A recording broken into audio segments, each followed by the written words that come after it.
என்ன பொம்பளைன்னே தெரியல, புருஷனை இப்படி கரிச்சு கொட்டுறாளுங்க. என்னைய பார்த்து கத்துக்கங்கடி, புருஷனை எப்படி அன்பாவோ அக்கறையாவும் கவனிச்சுக்கிறதுன்னு. இல்லங்க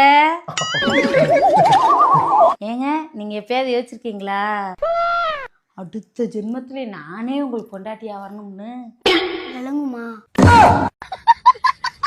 தாய் கிழவி, போன வருஷம் பொங்கலுக்கு எடுத்த ட்ரெஸ்ஸே இந்த வருஷம் பொங்கலுக்கு போட்டுக்கிறியா? அதை எப்படி போடுவேன்? போன வருஷம் வந்த மாடல்னா இப்போ பழசாயிடுச்சுடா. இந்த வருஷம் புது புது மாடலாக வந்திருக்கேன், அதைத்தான் பொங்கலுக்கு எடுத்து போடுவேன். போன வருஷம் பொங்கலுக்கு எடுத்த ட்ரெஸ்ஸே இந்த வருஷம் பொங்கலுக்கு நீ போட மாட்ட. ஆனால் தாய்ப்பா மட்டும் இந்த ஜென்மத்திலையும் உன் கூட வாழணும், அடுத்த ஜென்மத்திலையும் உன் கூட வாழணுமா? கருமோ, இந்த ஒரு ஜென்மத்திலே இந்த கொடுமையெல்லாம் முடியாதா?